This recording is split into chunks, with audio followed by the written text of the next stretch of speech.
लगता है उनकी आवाज नहीं आ पा रही है। ओके ओके, प्रोफेसर आगी, क्या बीजेपी को जमीन खिसकती हुई दिख रही है? उन्हें लग रहा है कि इससे दिक्कत हो जाएगी? प्रोफेसर आगी, देखिए अमीश जी, 2014 से पहले आजाद भारत एक आंशिक इस्लामीकरण के रास्ते पर था और 2014 में नरेंद्र मोदी ने उस आंशिक इस्लामीकरण की रफ्तार को तोड़ा और हिंदुत्व राष्ट्रवाद, मैं आपको बताता हूं, ये तो हिंदुओं में, जातियों में बटा हुआ समाज है। मुझे बोल लेने दीजिए ना। मैं आंशिक इस्लामीकरण इसलिए क्योंकि ये पूरे देश की राजनीति जो है वो 20% मुसलमानों के, 18% मुसलमानों के कंसोलिडेशन और हिंदू समाज को जातियों में तोड़ने की मूल समीकरण पर काम कर रहा था। इस पूरी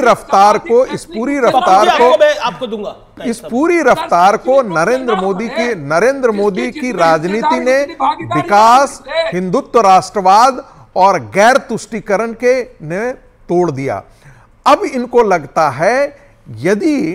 लगता है कि देखिए, जो नरेंद्र मोदी का नेतृत्व है, सामाजिक न्याय का, जो विकास का और जो गैर तुष्टीकरण का, उसके कारण जो है वो एक नया वोट बैंक तैयार हुआ है और उसने वोट बैंक को तोड़ने के लिए पूरी कार्रवाई की गई है।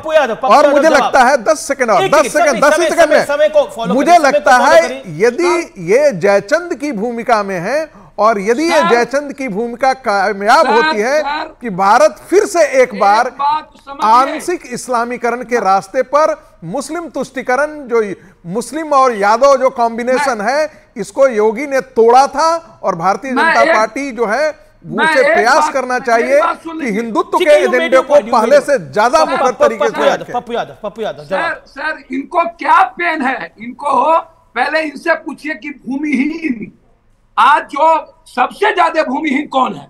इनसे पूछिए कि आजाद हिंदुस्तान के बाद नहीं तो मैं तो आपसे कह रहा हूं कि आप जो है वो यादवों का आरक्षण खत्म करने की बात कर दीजिए। आप जो है आप यादवों के आरक्षण की बात खत्म कर दीजिए और यादवों का आरक्षण जो है वो बाकी समाज ओबीसी को दे दीजिए। सारा का सारा ओबीसी राजनीति और उसका पॉलिटिक्स जो है वो वही खत्म हो जाएगा। मैं तो कह रहा हूं यदि दलित, यदि एसटी एससी 17% है, 16% माइनॉरिटीज के लोग हैं, यदि अत्यंत पिछड़ा और पिछड़ा मिला के 63% है, तो बराबरी में लाइए। मैं भी कह रहा हूं, मैं कहां कह रहा हूं कि नहीं लाइए बराबरी में। कह रहा हूं कि 29% यादव जो है वो कैबिनेट मंत्री बात कर रहे हैं, 14% होने चाहिए थे। कि मैं कह रहा हूं कि जाति जनगणना के आधार पर, इतनी हैसियत और जनगणना के आधार पर बाकी जो 14% है करिए, वो यादवों की संख्या कम कर दे। आरक्षण का डिमांड क्यों किए थे? आप ऊंचे जात के आरक्षण की बात हुई ना, उनको मिलना चाहिए ना। ऊंचे जात की भी हिस्सेदारी होगी। पप्पू यादव देखिए, पप्पू यादव देखिए, एक बेसिक सवाल है मेरे से। डॉक्टर अजय आलोक है, मैं उनका रुख करता हूं, काफी देर से वो भी नहीं बोले हैं। पहले मेरा सुन लीजिए ना। जी आपने कहा ही अपनी बात को। डॉक्टर अजय आलोक, भारतीय जनता पार्टी की जमीन खिसक रही है, इसलिए बीजेपी परेशान है क्योंकि कई विपक्षी दल कह रहे हैं कि अब ये सामने आने से ये पक्का हो गया है कि 2024 की लड़ाई ओपन हो गई है। अब बीजेपी का एज बरकरार नहीं रहेगा उस चुनाव के अंदर। यही आपकी तकलीफ है? अमीश, मैं ऑनलाइन जुड़ा हुआ हूं, इसलिए मैं उम्मीद करूंगा कोई बीच में नहीं बोलेंगे।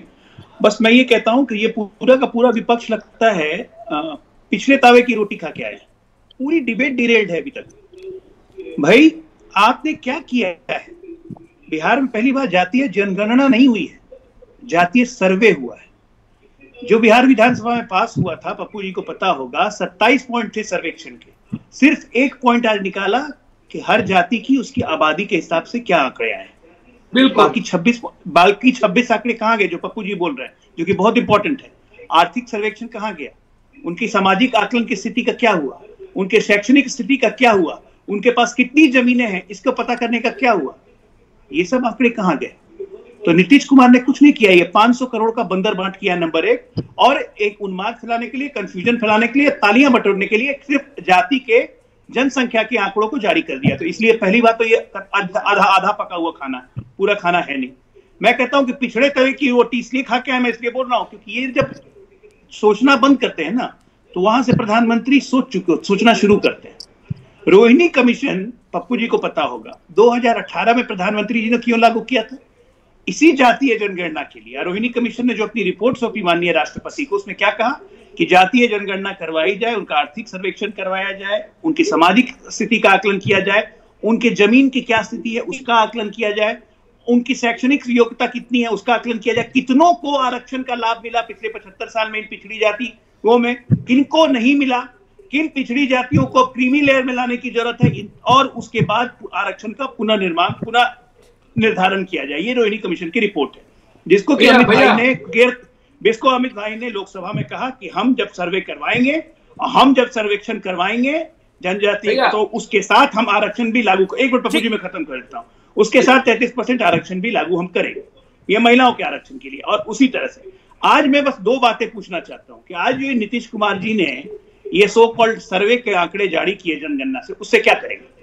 यहाँ पे तीनों बैठ के जवाब दें, क्या करेंगे? आरक्षण में बदलाव करेंगे, हाँ या ना? पहले ये बताएं, एक मिनट, आरक्षण में बदलाव करेंगे, हाँ या ना?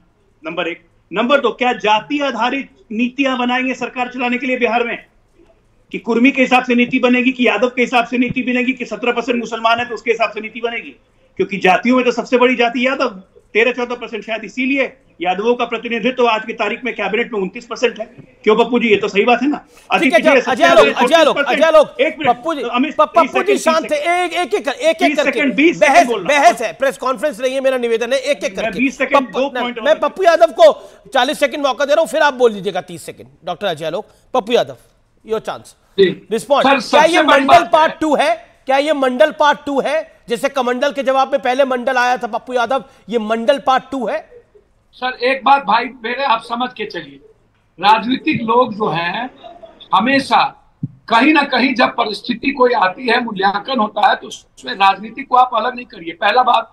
दूसरी बात मैं आपको पहले बता दूं कि जब हम बीमार पड़ते हैं, बुखार 4 दिन होता है, तो डेंगू का पता कब चलेगा? पहले हम जाति को लाए, जाति के बाद इकोनॉमिकल है, उसका शैक्षणिक है, सारे मापदंड, सारे चीजों को क्रमबद्ध जो चीजें हैं उसको बिल्कुल लाने। बिना उसके आप जो जाति जनगणना कराएंगे या परिसीमन करेंगे, तो बिना जाति जनगणना को आप किस तरीके से आप बिना आर्थिक, राजनीतिक, सामाजिक आधार को कैसे बढ़ाएंगे? बिल्कुल आप सही बात है। दूसरी चीज, बात जब ये होगी जिसकी जितनी जनसंख्या भागीदारी, तो देश में कई ठो माइनॉरिटी सीएम है, कई ठो आदिवासी सीएम है, कई ठो दलित सीएम है, कई ठो ओबीसी सीएम है, कितने प्रतिशत सेक्रेटरी है, ऊंचे पदों पर कितने लोग हैं? आलो भाई, आप भी तो सामाजिक न्याय की बात करते हैं ना। मेरा सवाल राजनीति का नहीं है, या नीतीश कुमार या नरेंद्र मोदी जी का नहीं है। रोहिणी कमीशन जिस वक्त आया था उसमें जाति सर्वे थी, जनगणना नहीं था।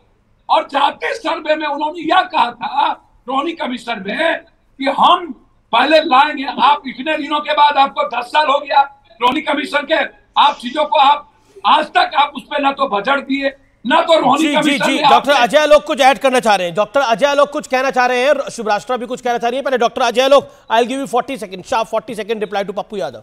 नहीं, पप्पू जी को मैं बता दूं कि रोहिणी कमीशन 2018 में आया था, पिछले वर्ष 2022 में 4 वर्षों में उसने अपनी रिपोर्ट सौंप दी, 10 वर्षों की बात नहीं थी। आज जब राहुल गांधी कहते हैं, मुझे तो आश्चर्य होता है कि राहुल गांधी जब कहते हैं कि ओबीसी के सेक्रेटरी सिर्फ 3 हैं, आप बताइए 1980 से लेकर 1990 तक मंडल कमीशन की रिपोर्ट पे कुंडली मार के कौन बैठ गया था? अगर मंडल कमीशन 84-83 में इंप्लीमेंट हो जाता तो क्या पप्पू जी आज सचिवों की संख्या भारत सरकार में 45 नहीं होती? तो ये किसकी गलती? दोगलापन इसी को कहते हैं जो मैं कांग्रेस का दोगलापन कहता हूँ। अच्छा, आज मैं कह रहा हूँ कि सत्ता, एक मिनट, दूसरी बात एक मैं खत्म कर लेता हूँ पप्पू जी, मैं आपके बीच में नहीं बोल रहा था। मैं दूसरी बात ये कह रहा हूं कि जब आप सर्वे करवा रहे हैं, जातीय सर्वे करवा रहे हैं जो बिहार सरकार ने करवाया है, तो सर्वे में सारे आंकड़े डालिएगा ना। मैं आधा पका हुआ खाना क्यों बोल रहा हूं? इससे समाज में कंफ्यूजन आप फैला रहे हैं। आप करेंगे क्या इस आंकड़े का? क्या बिहार सरकार की नीति? आप बोले बाद में आएगा, आगे आएगा, आर्थिक बाद में आएगा, सामाजिक बाद में आएगा। गलत फैक्ट दे रहे हैं। नहीं, एक मिनट, आपने बाकी आंकड़े क्यों नहीं जारी किए? आपकी नीति अजय आलोक गलत फैक्ट दे रहे हैं। क्या बदल जाएगा? कौन से जाति का आंकड़ा बदल जाएगा? कौन सी जाति का आंकड़ा बदल जाएगा? रोहित अग्रवाल, अगर आर्थिक स्थिति पता चल जाएगी तो all audios down, okay doctor Ajay Alok 10 second, sharp 10 seconds, then Pappu Yadav. आंकड़े इसलिए जरूरी है, चाहे वो सामाजिक हो, चाहे शैक्षणिक हो, चाहे आर्थिक हो, वो इसलिए जरूरी है कि उसी के हिसाब से आप आरक्षण का पुनर्निर्धारण करेंगे। पूछ लीजिए इन लोग